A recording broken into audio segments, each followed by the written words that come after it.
Thanks for joining us this week on the show. I am thrilled to get to introduce you to Veronica Nabizadeh, a relationship expert, family law attorney, divorce mediator, and author of the upcoming book, How to Stay Married by a Divorce Attorney.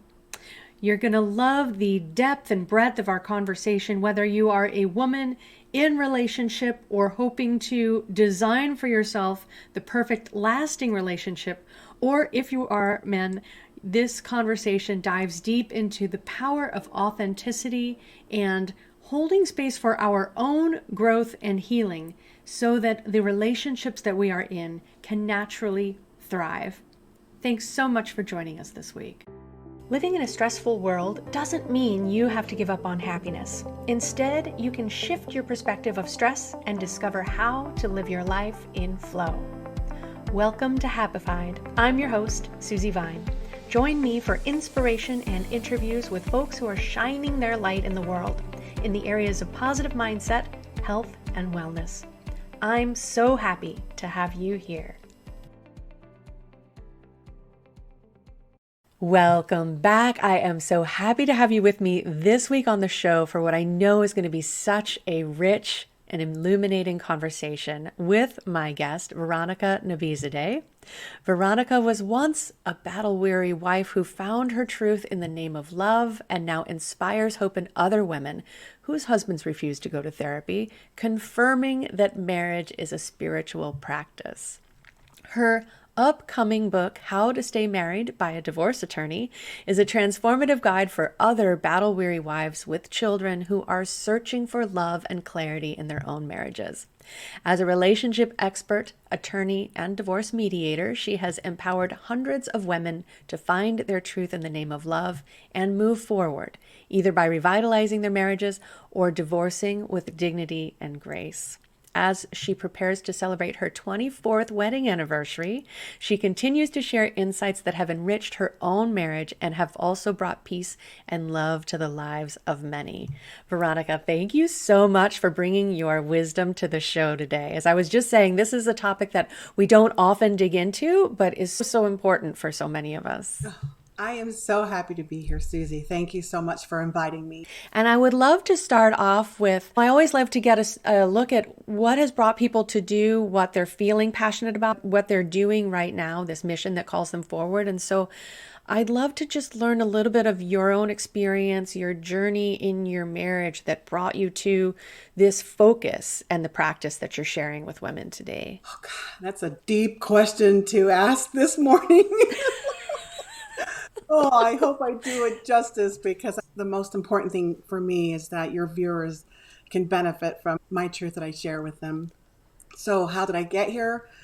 Folks, here it is. In your marriage, that's where rubber meets the road.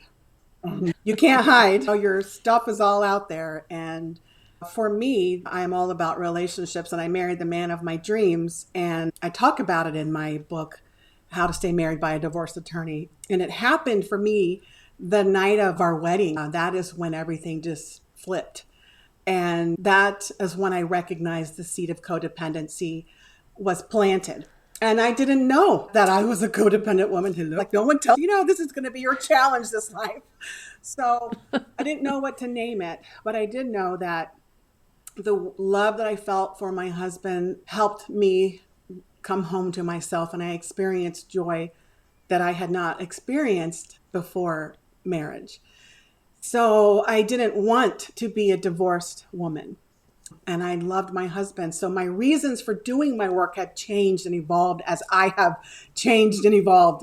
The reasons for staying was I didn't want anybody else to have my husband because I loved him so much. It's like, no, I have to stay. I have to duke it out. I have to do whatever it takes. And I did that for a long time, a decade. And I found myself just figuring out, like, my limiting belief that was elusive to me. It wasn't like, am I good enough? Which I have a little bit of that too. It was more like, there's something wrong with me. What's wrong with me? So I spent the past 23 years in the personal development world. And I got to the point where I accumulated all this knowledge. And I was helping other people, but my marriage was still floundering. And then I felt like the imposter, like I can help other people, but don't be a fly on the wall of my home because you will see that I lose my shorts a lot. So I just kept at it. And then I found my truth in the name of love. And so I've been traveling this journey for a long time. And I don't know why I'm tearing up, but what I have discovered is everything that we hear from all those beautiful transformational leaders is true. It's not a platitude. Like we hear, just gotta love yourself, self-compassion. And you're, whoa, WTF does that mean? I do love myself. I put makeup on. I put, an eye mask on. Isn't that self-love? No, it's not. It's really about the journey back home to yourself. So I am an attorney who became a relationship and family expert and now a divorce mediator because, well, that's just my front. I front as that.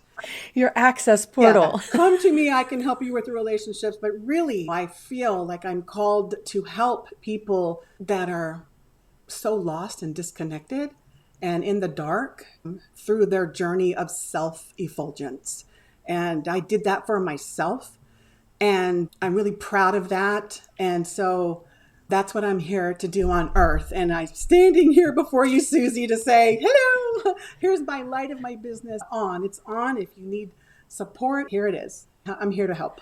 First, I really want to honor what you're saying, that so many people struggle with that very first aspect, not believing that we're worthy of being loved, not loving ourselves. And then all of these other coping mechanisms and behaviors are just trying to fill that cup that's leaking out the bottom, right? And then seeing how that shows up in relationships. It's easy to see from the outside, but when you're in it and you're trying to make it work and you're trying not to have the relationship model that you might have grown up with, that never happens, right? And like you said, that's so beautiful. I don't want anyone else to have him. I have to make this work.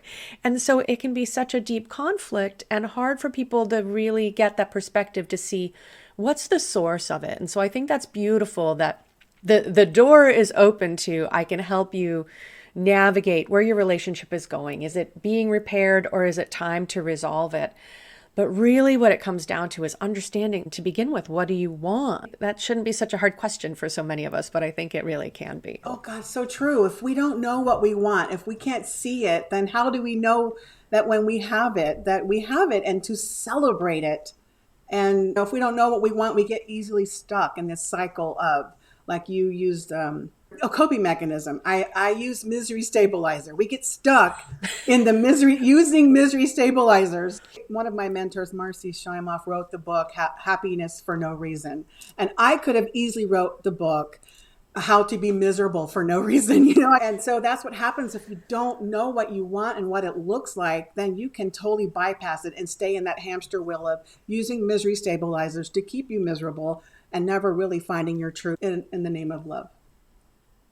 Okay, I really want to dig in on that because I think some people might be like, is she talking about me? But I'm not really sure. No, she's not talking about me. So what is a misery stabilizer that you might see somebody use? And how is that keeping them in that safety zone of not happy? Yeah, the misery stabilizers, I like the word misery stabilizers because it's even lower than coping. Coping kind of keeps you misery is, you're stabilizing the misery, but you're disconnected from yourself because every time you use something other than going inside, for me, I used food. I wish I could have used exercise as a misery stabilizer, but I have plenty of clients who are, at every high intensity interval training and their adrenals are maxed and they look older than they really should. And then they're Botoxing because they're trying to keep the facade. And so misery stabilizer really is anything that you use to manage your misery, and it's never enough. It's never enough. And so it could be eating, it could be Netflixing, it could be gossiping about your husband with your girlfriends having a glass of wine, it could be shopping. I had a client who got all those credit card things and she amassed a credit card debt of $300,000, so shopping as a misery stabilizer. And then the other things that we don't really like to talk about, like porn or sexual addictions. Those misery stabilizers, they do roll into addictions because they don't work. So it's like a hamster in a hamster wheel. So you just get stuck in, I need more to get that end phenomenon of I'm okay. And it doesn't come, it's elusive. Exactly, exactly. And we get further and further out of touch with ourselves with all of these habits, methods that we have of numbing out, of keeping the real issue at bay. Right. And then those limiting beliefs that we have, they seem really concrete. Maybe there is something wrong with me because the use of the misery stabilizers keeps us numb and dumb. Where we're actually, I'll just say ignorant, because ignorant means you are ignoring the truth. So if you're using a form of misery stabilizer that makes you ignorant, and then if you're ignorant and you're raising kids, and then you're raising ignorant kids, hello, and that's why I do the work I do today. Because I was that woman who unknowingly, didn't matter that I was an attorney married to a physician, I was unknowingly creating a toxic environment for my 4-year-old. And if it wasn't for her, and that was my big wake up call. First it was, I don't want anybody else to have my husband. I love him. He's so handsome. I feel so good when I'm with him. No, you can't have my husband. Hello. It was my daughter who was like, Mommy, you and Daddy argue every day. Can you make it stop? She was 4 when she told me that. And so that was a big wake up call to me. Here it looked like I had it all. I'm degreed.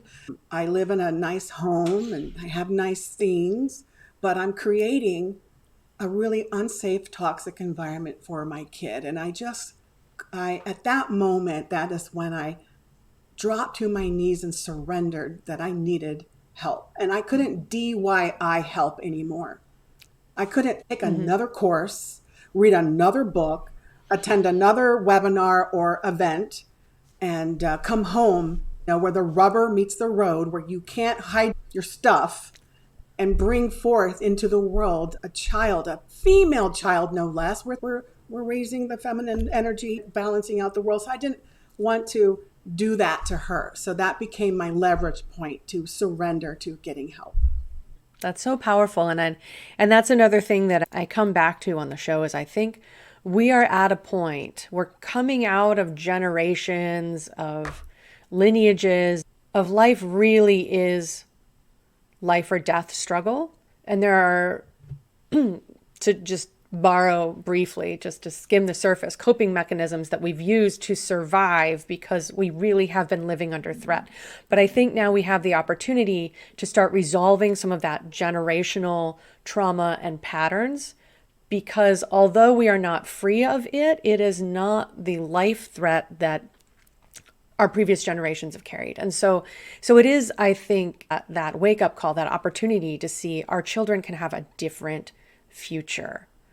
Even if where we are is better than where our parents were, they can have exponentially better if we're willing to sit down and do the work and not just keep phoning it in and saying, that's just the way it is. And we're very busy, very stressed out people. This is just how grown-ups talk, right? That kind of response that maybe some of us heard when we were little. No, that's not enough anymore. And so what a powerful moment. And I think we do need those kind of turning points. Yeah. Because otherwise it's really easy to fall back into those patterns. So easy. So easy. And especially like what you were saying, if you don't have the vision, you're just stuck in this like hamster wheel of just unknowingly coping with misery. And right. God, our birthright is to be living in love and open-hearted and trusting in the universe and living a life of abundance. That's our birthright. And it's not a platitude, people. It's not. I've done the work. It's not easy, but you don't have to do it alone. There are plenty of beautiful coaches and way showers and people who have done it. And that's what happened to me. So I did it. And then I knew I just wanted to help people. I wanted to help people who were unknowingly creating toxic environments for their kids, unknowingly operating from this code of there's something wrong with me. So I went to the best, in my opinion, and got not only support, but I also got the training. So I could, now that I am this self-effulgent person, can now train people to access their codes that they came into this life. Like you were saying, the multi-generational trauma that just keeps the lineage keeps growing, unfortunately. So they can see their truth and they can stand in the face of that and say, nope, not for me. Thank you. And we heal. A lot of the people that you and I probably study and work with, they say to us, We heal 7 generations back and 7 generations forward. And I was like, yeah, that's for me. That's for me. So there I am. And I am grateful that you heard that call, that you saw that opportunity and decided to stake a claim. And so, in talking about that, that resolve that comes from finding the point, not always of our own making, right? Somebody, and I'm sure in your work in family law, not every woman who came into your office was the one who said, this isn't for me anymore. Sometimes she felt subject to the choice of her spouse. So how do you see that kind of resolve, or where do people start to move beyond that initial shock and come into cultivating resilience? I think it's such an important practice to find some resilience to move through the stress that life serves up. And so obviously in marriages, there's lots of incidents and stress and that sort of thing. So how do you find people call on or cultivate resilience so they can move forward? Oh, that's such a good question. And resilience can be taught. That's the beauty. And a lot of my people come to me singly, not as a couple. I tend to attract people that are battle weary wives that have children and they're married to husbands that don't think that there's a we in the problem. And divorce is not an option. So those people come to me. So they come to me like, can you help me? Can you help me be a better mom? Because what keeps them up at night is, holy crap, I'm role modeling for my kids how to be a doormat or how to be a people pleaser. And that really is scary because I want so much more from my kid. So they come to me in desperation. And so I love those kinds of people because then they're willing. And there is a great need for change. There have been some grandiose women that have come to me, and I can't help them because they know it all, right? And on the one hand, I celebrate as a former people pleaser. I was endowed with the disease to please, as a former person that lent herself to that. I admire these fierce women who think they know it all. And I just say, well, if you are winning and you feel safe and secure, don't change. If you don't want to be with your husband, you don't want me as an attorney. Actually, I had a case where I had a grandiose woman and she fired me. I was co-counsel with another friend of mine, also the family attorney. And she thought we were just not pit bull enough because she was just, wanted to go for the jugular.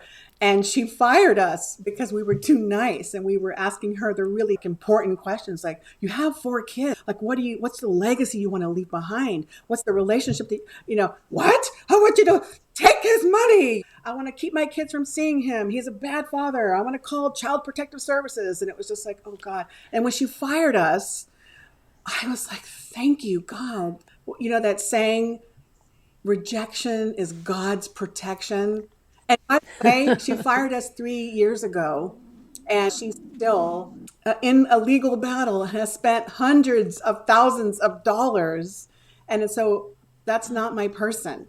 Oh my And she, gosh. I can't imagine being tied up with someone in yes, that for that they're long. legally divorced, but their case was bifurcated. That means we'll agree to divorce you so you can go on to marry the next person. But your assets and all those other things that were commingled, that is still not dissolved.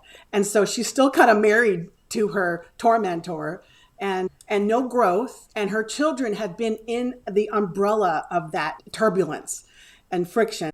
She was a 0 and the need for change. There's a need for change, like no need for change to I must have change. And she was pretty much on the 0 scale. So resilience cannot be taught to people who know it all, because if you know it all, you're not open to receiving. Resilience is for people who are at that point where I need help. Whatever I'm doing, whatever I'm reading, whatever girlfriend I'm talking to, that's not making me better. I'm not at the next level. I'm playing it small. I'm arguing in front of my kids. I can't keep my mouth shut. I'm exhausted and I need a change. And so that person can go from 0 to shiro. The sky is the limit, And I think that's really interesting what you're saying there, where it's a niche perhaps, but I would feel like that could be in many relationships where There's no we in this problem, as you put it. I think everybody can relate to that at some point in a relationship. And divorce isn't an option. And there's a point at which a woman in that position, well, I feel like through the work that you do, through the insights that you help them discover, there's a natural change, whether or not their spouse feels like they need to change. They ultimately can't help but not, because there's so much change in the person that you're working with as they make these discoveries and gain convictions where they used to not be able to stand so strong. Yes, absolutely. And when women come to me, they become empowered to stand in their soft power that we get to claim as the divine feminine, and they go to their resistant husbands. And the resistant husbands, they see their change. They're no longer reacting. They have stopped contributing to whatever was outflow to them. So there's that. And then there's the second level that happens where they go, well, what if I push? Let's see, I'm going to just push the envelope. I'm going to bull bait her and see if I can unrattle her, because they're still stuck in that pattern of one upping. Like I was in a one upping war. And so when I was getting my support and expanding who I am and unshedding and surrendering those parts of me that didn't support me, my husband did not trust that. And it took a while, but there was a point where I didn't need him to trust it. I didn't need that acknowledgement or validation. I just knew that I'm an attuned mom and I get to be the spiritual leader of my family. And I get to set the culture and the tone. And I get to stay in my inner ecosystem is warm and safe and cozy. And it doesn't matter what's happening on the outside. And so when I am now bringing to the table a whole being who is present, that is very spacious. And I feel like that spaciousness does very well for couples. And at some point, they come in as a couple. And that's the beauty. And then that's where the rubber meets the road. And gradually, it becomes a nice place to be. I think that's really extraordinary. I think to a point, I'm sure on the surface, the gateway, I'm in this situation I never thought I would be in, or perhaps I've been putting it off for years, pretending that our marriage is fine. And here's this woman with the resume, the CV looks good. She can help me get through this. But suddenly they've stepped into this whole opportunity of self-discovery. And I love how, as you said, the woman can be the spiritual center in the relationship and create that space where there is room for everyone to be the person that they are, right? Because I don't feel like, unless we get pushed to the place where the example that you shared, just out to hurt as much as has been hurt. And it's all in the name of revenge, but instead changing the tables and changing the direction of a family to say, no, you have every right to claim this space, to declare how you want to be treated in the relationship, and to define what this relationship feels like moving forward is just a total pivot. I'm sure that process has been really beautiful to watch. Oh my God, it is so beautiful. And my husband doesn't have to be a certain way for me to be happy. And so that's the thing about codependency. Narcissism, grandiosity, and maybe love dependence or love addicts, they are in a codependent relationship. So it doesn't mean the wife or the it's not just it's the whole union. And so we are in a center of health. We don't have to be perfect. That is not what our job is, to be here. We get to experience everything that unfolds for us. But the space for him to be himself and know that he is loved is very healing. And know the adaptations that we learned to protect ourselves early on when we were maybe 3 or 4 or 5 and couldn't have a voice or didn't have the body size. Those adaptations start to relax. And in some cases, that is my experience. There might be some learned professional that would say that somebody who is love avoidant can never change. I feel that's not true.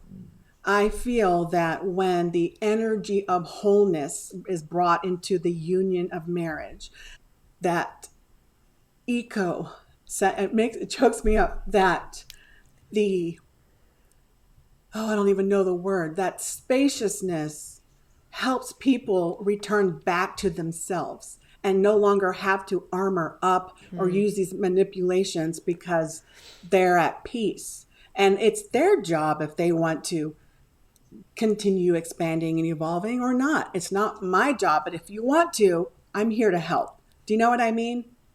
Yes, absolutely. It's not, you're only here on your path, you haven't fully graduated. Just finding that space Yeah. again is such a Yeah, gift. husband, you can go and race cars and you can go play golf on the weekends. If that's what brings you joy, by all means, go for it. I don't need you home shuffling the yard work or blah, blah, blah. You know what? If that's what you want to do, let's come up with I like to have a pretty lawn and you like to go golf. So, if you don't want to take over that, let's go ahead and hire someone. I mean, there's ways to mitigate and negotiate things. And I think that when a person is at home with themselves, they can negotiate. I have a need to have a home with a pretty lawn, and you have a need to play golf on your weekend. What can we do to satisfy both? Because I want you to have your playtime, and I want to have my pretty house. And it can be done. It can be negotiated. And then if it cannot be, you know what? I used to work at Citibank when I was 19 years old, and I worked at the call center. I had this umbilical cord tied to my ear. Had to get a permission to leave my desk so I could go to the bathroom. I got 2.2 minutes to race back and put it on. But Citibank taught me something that I think I've carried with throughout my journey, and that was a term they called deposit coverage. And that meant that they had this algorithm that said, okay, you client, if you have been able to maintain your monthly balance for X amount of cycles, billing cycles, and if you have never overdrafted a check and you've been with us a certain number of years, we will extend you deposit coverage. That means if you inadvertently write a check that will overdraft your account, we trust you. We are going to cover it for you. We won't even give you a penalty fee, but we'll tell you, hey, you need to put some money in the account. And so I take that, I still use that with my couples. It's like, what are the assets? Can we celebrate the assets? Are they more than the liabilities? And what about the liabilities that get you going can you take just a little bit of responsibility for? Let's go a little bit deeper. Let's look at that liability that rubs you the wrong way. Let's look at that as a mirror of something that you need to look at inside. Do you know what I mean? So it's always a Yes. negotiation and a willingness. Truly, truly. And I haven't done relationship work per se, but in one of the iterations of work that I've done, I worked with older couples who were downsizing and moving out of their family homes. And so I really saw a lot of that. They won't give rid of anything. It's always somebody else, right? And so that self-examination, what am I holding on to? What am I not willing to release? It can be difficult, especially when there's stress going on, right? The last thing we want to do is sit still and get real with what's going on, but that authenticity. And again, if you are working in a relationship to give each other the space, then it doesn't feel as dangerous to be authentic. But there is some safety required, at least within ourselves, right? At least to go back to the topic of the conversation, to love ourselves enough and to know that we're worthy of saying, I need a minute because there's something here and I'm not afraid to take a closer look. Yeah. And just point the finger at the other person. Yeah. All parts are welcome. Like, really, he wants to bring his extra collection of toy cars or whatever. He's a grown man, but he wants to keep his little slot cars. Okay. Is there a place that we can put that in that means so much to him? No, there's not a place. There's no physical place where we can put them. Okay, honey, can we reevaluate this in this new unit of time and support that journey inward? And I feel like that is done through practice and seeing your marriage as a sacred act. And I didn't start out, my goal was not, I'm going to look at my marriage as a sacred practice. Hello. No, it wasn't that. It was like, what is wrong with me? I got to find out what's wrong with me so my husband won't leave me or some other more beautiful woman won't take him away from me. So that was the first level.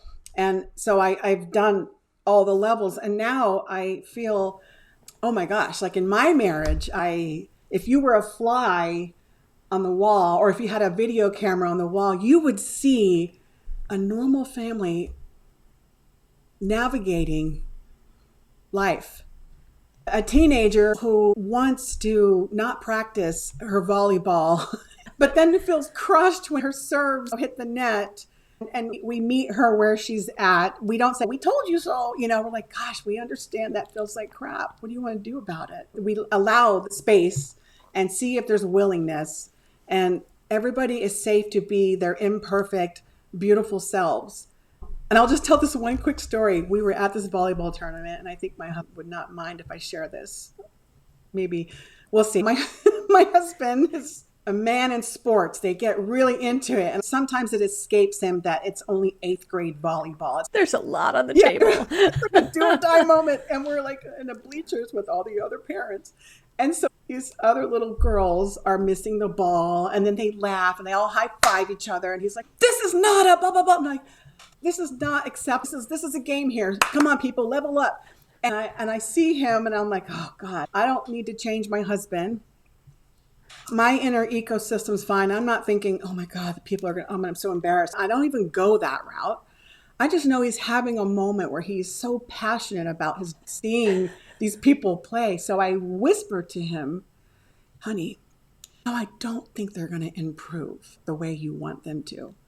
Do you really want this moment to be about that? Like, do you want your daughter to see you on the bleachers being really angry and making faces? Or would you rather just go home, beat the traffic, and start the rice? And he goes, yeah, I'm going to go home. I said, that's a great idea. He goes home and starts the rice, and he gets to collect himself. I didn't make him wrong. I didn't feel like I didn't need to access my ego to support my husband who was having a moment. It was just like, do you really want this to be what you want to create in this moment for yourself and for your daughter? Is that important to you? No, I have something that the rice just needs to be turned on.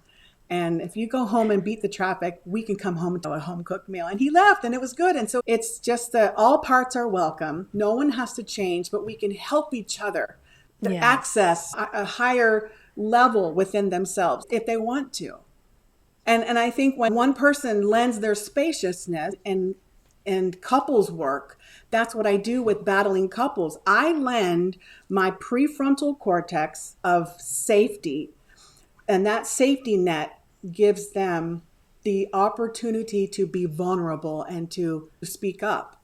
And I think that's when the magic happens, but you can start learning to do that on your own when you get help. And that's beautiful. It's those space holders, right? Until we have the tools to do that on our own. Yes. It's such an enormous help to have somebody just be calm center while we're finding out what that means, what that looks like as we're coming into who we are and finding our truth. And I would love to explore that a little bit, how people can, with that authenticity, with finding their truth, how can that help people move along to have more positive mindset or expectations in their relationship? I want to say that I also get to lose my shorts just as long as it's not at the same time as my husband.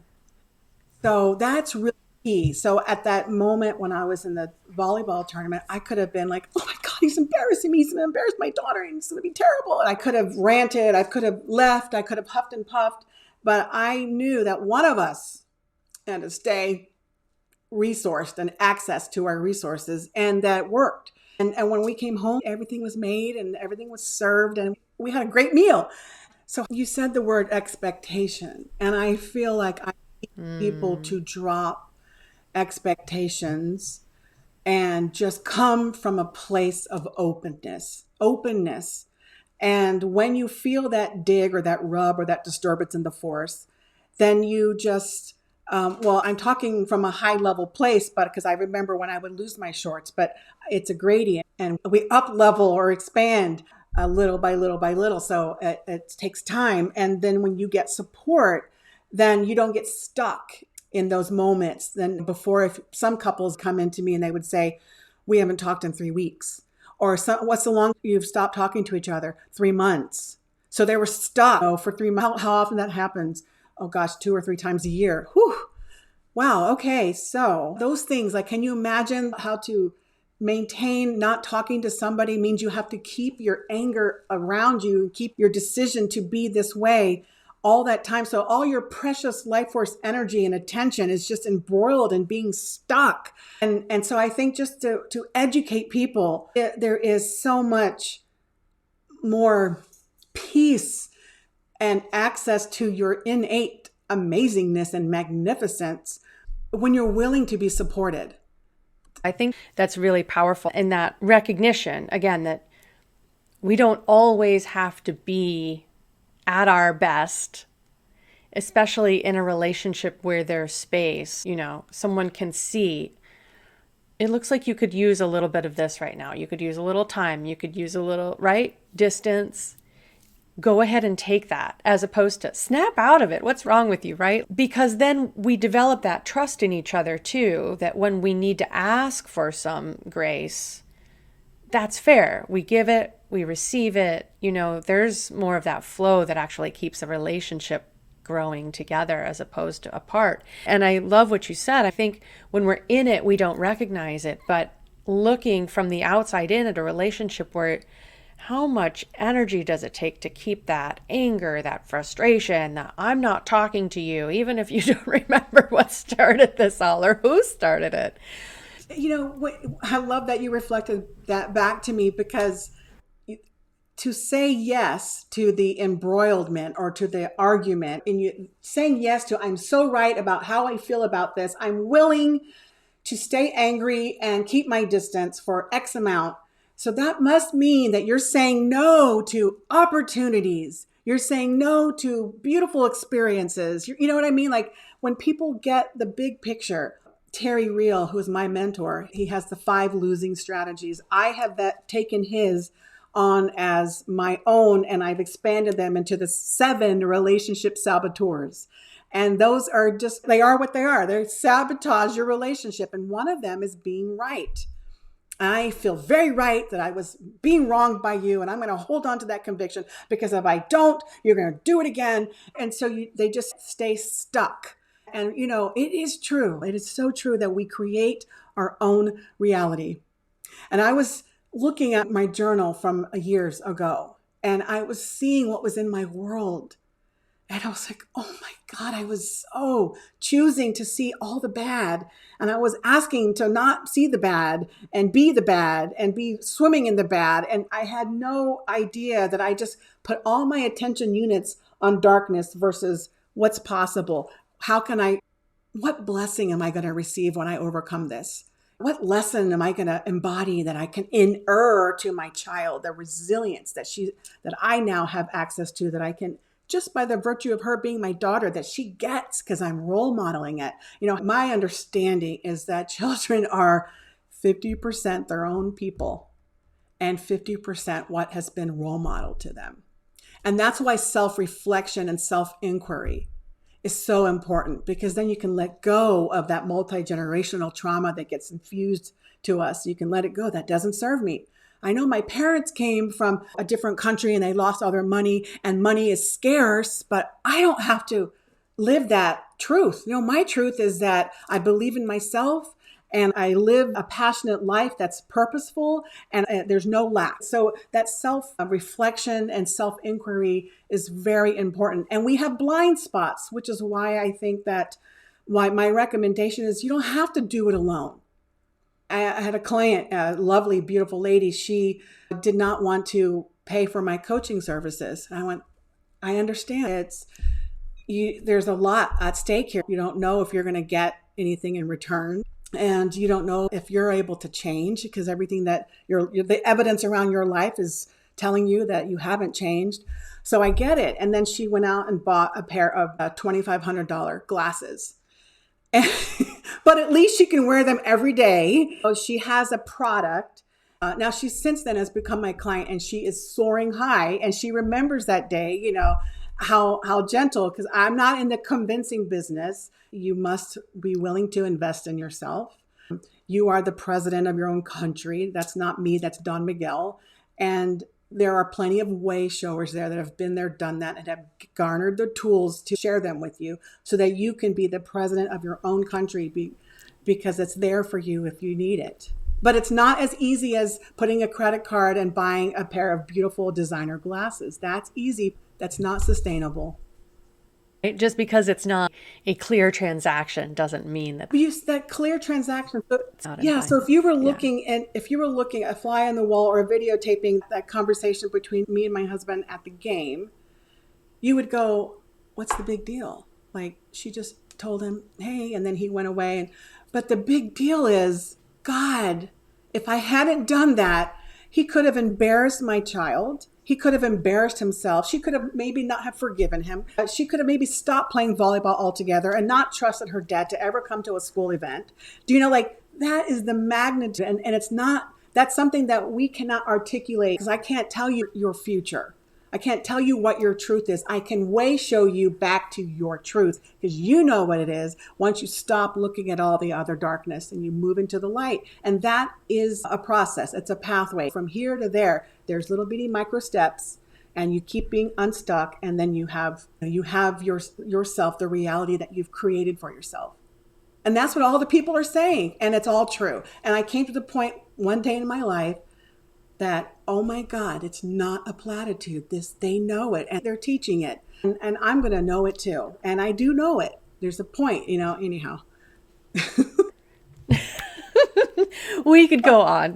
I knew this would be a terrific conversation. I'm so grateful that we were connected by our mutual dear friend, Monifa, who's been on the show a couple of times. She always knows who to match me up with. But I want to make sure people know how to find you. And you have a really, really generous gift that you're making available to listeners too of the show. Complimentary access to Stop, Drop, and Roll Baby, a boot camp. So please give us a little information. I will have links in the show notes, but just in case people are listening, they can head over to your website to learn more. Oh my gosh. Stop, drop, roll. You know that the firefighters teach us elementary kids to prevent themselves from being injured when there's a fire, to drop, stop what you're doing, like literally stop what you're doing and then drop to the floor and roll yourself in a rug or blanket so you deprive the fire of oxygen. That works when couples are on fire too.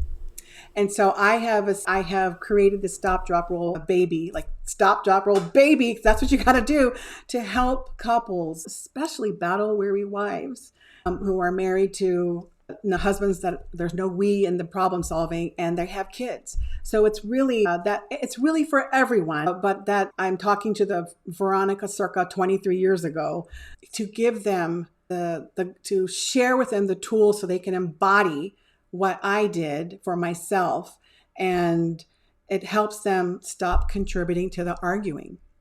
It helps them to drop into themselves and roll into wholeness. And this whole methodology is taught and embodied, and I limited it to only 30 people because I really want to make intimate groups. And so I want to say it's complimentary. And I thought, God, I know if I say it's free, people won't value it. I thought, you know what? If I had been given this opportunity 23 years ago, I would have had 23 years of luxury and of love. And I am making it available. And I know that when people who are like me, when there's self-worth that's lacking and self-trust that's lacking, and they are afraid to ask for money from their husbands to do something that they are maybe afraid that they will not be able to deliver the results. There's a lot of pressure. So I'm like, you know what? I'm going to do this. I'm going to do this completely for free. So I'm talking to you, whoever's listening or watching me. If you are wanting a lifesaver, then I urge you to click on the link and schedule to be a part of this Stop, Drop, Roll Baby Bootcamp. And that is I'm going to have that program on October 28th. And then it's only 3 hours on that Saturday. So noon Eastern time. So that way anybody in the continental US, or 10 if you're in the central. And then it goes the following, which is November 4th. And it ends on November 11th. And that happens right before the holidays. So you have access to these tools that you can apply because you know that in your family, that's where rubber meets the road. That's where you can't hide. You can't fake it. You can go outside and put on some cute little earrings and some makeup and, your cute little clothes. You can pretend your life is good. That's inauthentic and that's hard to do. And But at home, none of that matters. And that's where I want to help you. I want to help you in your home and to reconnect you with your truth. And it's stop, drop, roll, baby boot camp. And I hope that your viewers who are listening sign up. It's beyond generous, the gift. And I know exactly that dance that we do, right? I want everybody to have it. I want people to value it. I don't want there to be any excuse. No excuses. They might not think things need to change, but not one more Thanksgiving table where everybody's like choking down the turkey or whatever's on the table. Not one more holiday season where you're decorating and keeping up appearances and struggling. So a real beautiful and very generous opportunity to check in and reconnect with what you need and what you want things to look like moving forward. It's a beautiful gift. And so we'll have the link for that. And Veronica's website is relationshiprestart.net. So you can learn more about what she has available and services there as well. And one more question that I wanted to ask you too, something that you shared and that we didn't get a chance to explore yet. So if you can briefly share, what are some strategies that you have in your incredibly busy lives, you and your working husband, for maintaining a healthy lifestyle as a couple, especially when life is going every different direction? You've got a busy and engaged teenager as well. Oh, that can be a sticky point. I'm working on that. Food was a misery stabilizer for me, and working out was something that I thought I never had time for. And my husband used to be an avid tennis player. What we do to support each other is we have an executive meeting every Sunday. I have to commit to a Pilates class, because if I'm not committed to something outside of me, I'm in a delicious ivory tower of creation with my blogging and with my couples and with my wives, or even if I'm consciously divorcing conscious couples. It's so easy to go, I can work out later, or I'll walk the dogs. That'll be my cardio. So I have to physically pay to go somewhere. And I tell my husband, I signed up for Pilates and I cannot miss it, or else they charge me. So can you be home? What's your schedule like? So we do a lot of scheduling, and we have a time where we have an executive meeting where we talk about our relationship with money, our relationship with our health, our relationship with each other. And that is hard to do because that doesn't seem fun. We'd rather watch a movie together and have some popcorn than to be strategizing about our life. And if you're married to someone like my husband who hates to plan, so it took us a while for us to agree to this meeting. And I did that because of Tony Robbins. Tony Robbins is the one I learned that from. Like, you have to have an executive meeting. And so that's what we do. So just supporting our schedules and supporting our lives and role modeling it for one another. So if I keep up what I'm doing, my husband's like, oh, she's doing that, I got to do it too. And then we also use Clara as a leverage, like we don't want to role model for her what couch potatoes are. Like, we want to role model her what it is to be a leader. And I don't want to pass on to her emotional eating. So it's like the onus is on us to talk and plan and strategize and support. Does that help? Absolutely. I think that's beautiful. Self-first scheduling is one of the things that I really encourage people to do. And it's not just putting your exercise on the calendar. Hopefully you won't overwrite it, but committing to that conversation too, so you can help each other and know whatever system of accountability is going to work, whether it's I've already paid for it, so I had better go, or he's got a tennis partner, a match, somebody's waiting for him. So that's his time. And you commit yourself and you're accountable. And that's what they teach us as coaches. We need to be accountable whenever we want to make change. That's just the isness of it. You want to make change, first you need to want to make change, and then you need to be accountable. All the little smart, specific and measurable and actionable and result oriented and timely. All of that is really true. It's really true, people. It really is true. And we are always learning it along with you. Always enough layers of it, yes.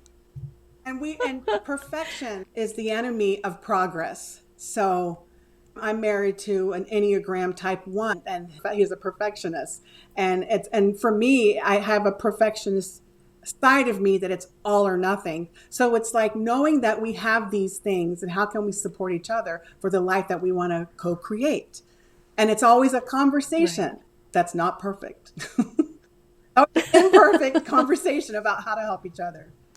Beautiful. Thank you so much. Thank you for sharing your breadth of experience, your authenticity, and just sharing your light. I love being connected now and moving the work forward in the world. And I'm excited to share this with our audience. Thank you so much for making time to join me It's a today. great privilege for me to sit here with you, Susie. I am so grateful and thank you. And I hope your viewers really enjoyed the show. And I just am grateful for the aha moment that you had during COVID that gave you this platform to share how to be less stressful in your lives. And that is key. It's all about that. So I just thank you for the work that you're doing and the light that you're shining so bright, and for the invitation to be on your show to talk about me.